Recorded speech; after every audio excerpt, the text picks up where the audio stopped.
What country pops into your head when I say economic freedom? If you're like my students, it's probably the United States and not our neighbor to the north. In the annual report I co-author, The Economic Freedom of the World, the US and Canada are both in the top 10. Yet very few people think of Canada as being economically free. Why?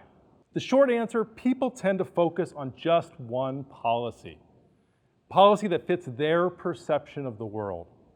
For many, Canada's universal health care means that they aren't economically free. However, economic freedom isn't just one policy. It's all the policies of a country, those that are consistent with personal choice, voluntary exchange, and security in your person and property. My co-authors and I use 42 variables to measure economic freedom for 162 countries, going all the way back to 1970. And over those 50 years, Canada has been consistently in the top 10. So by having a more complete picture of a country's policies, we can go beyond sound bites and move towards a better understanding of economic freedom and its consequences. In nearly 2 decades of measuring and studying economic freedom, here is what I've learned. There's too much focus on big government. Big government, while reducing economic freedom in some ways, often supports economic freedom in others, like international trade. Countries like Denmark are a great example of big government, but high levels of economic freedom. Providing citizens with security in their person and property is crucial to economic progress. In its simplest terms, would you buy a house? Would you build a business if it could just be taken away tomorrow? Economic freedom is also crucial to economic development. Economically free countries not only have considerably higher incomes, they grow faster. Economics teaches us that there's rarely anything like a free lunch.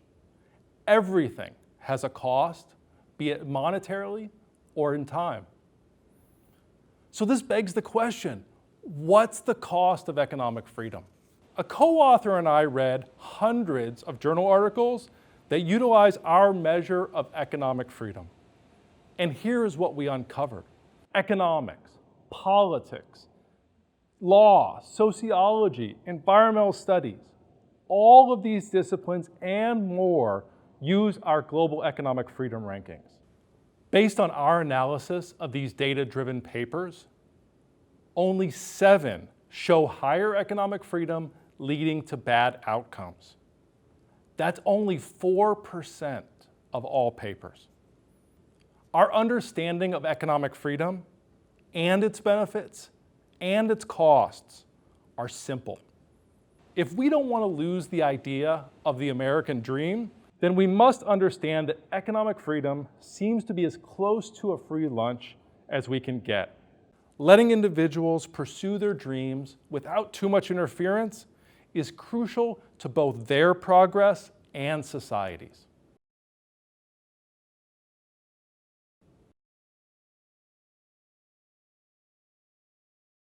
For the first time since the 1950s, America is energy independent.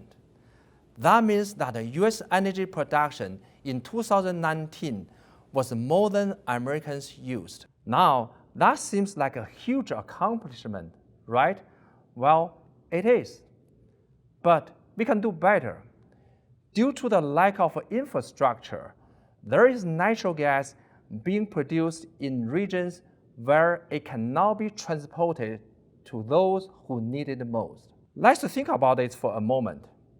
Each year in the United States, over 200 billion cubic feet of natural gas located at remote production sites is burned off and wasted. This is an issue we must deal with. Why, you may ask? Because while natural gas is a cleaner burning resource than coal and petroleum, it still emits a large amount of carbon dioxide into the air. This can be bad for the environment and contribute to the problem of global warming and climate change. There is a solution. By building modular reactors at gas production sites like what you see directly above me, we can turn gas into transportable, high-value carbons. These carbons can be used by other industries, such as electronics, automobile, and the carbon fibers industries. This technology is based on microwave catalytic reaction, or a technology that proves to be 100 times more efficient than practiced in industry. This process doesn't emit carbon dioxide, and it upgrades the value of the gas. So instead of selling natural gas, we upgrade the gas to high-value chemicals that can be sold around the world. Now, other forms of energy are solar and wind power. And in the past 20 years, billions of dollars have been invested in solar and wind power generation. Renewable electricity generated from solar and wind are only as reliable as the amount of sun shining or wind blowing. Here at WVU, researchers have successfully converted renewable electricity into a liquid energy called ammonia. The ammonia can be transported through underground pipelines. You can basically sell it as a fertilizer or generate electricity. Here is the key. You can ship liquid ammonia from coast to coast using pipelines, railways, or trucks. That means the conversion of renewable electricity to liquid ammonia completely eliminates carbon dioxide emission. It improves American economy with energy security. This technology has an even broader impact. It attracts industrial companies to West Virginia because of the large shale gas reserves.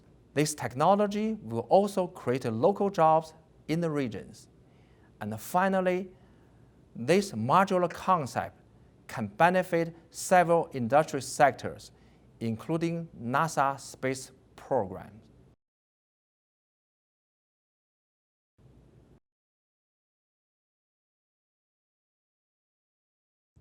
Race does not originate in the body. It originates in the frameworks through which the body is read. Through these frameworks, the unequal distribution of power and privilege is reproduced, and the harm done by white supremacy is rationalized. Adjudicated in courtrooms, enforced through police practices and prison populations, and sanctioned by national imaginaries, racist ideas and policies are inscribed upon our minds and bodies at every moment. So while race may not originate in the body, it resides with the body nonetheless.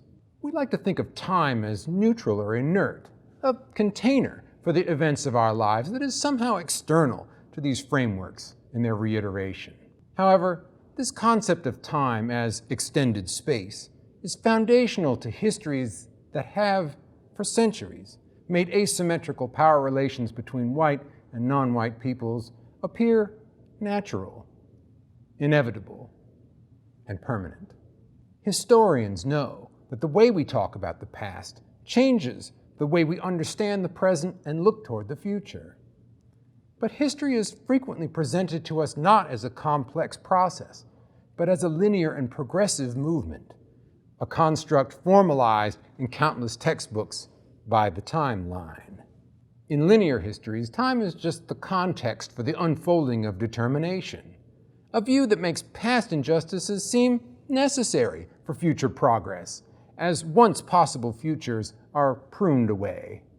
Combine this with the systematic erasure of Black people, indigenous peoples, and other peoples of color from official history, and you can appreciate how time and chronology have been instrumental to the maintenance of whiteness in the colonial projects that extend it.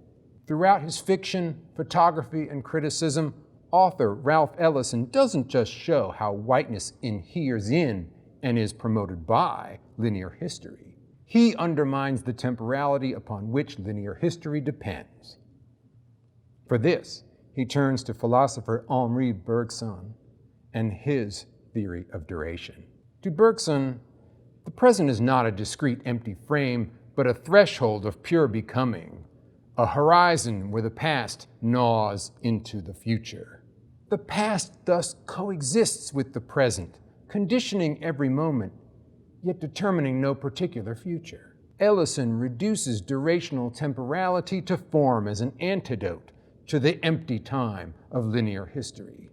In so doing, he makes us experience anew the intensities of a protean world of fluidity lying outside the groove of history. Intensities that, once amplified, could catalyze the creative evolution of a more just future.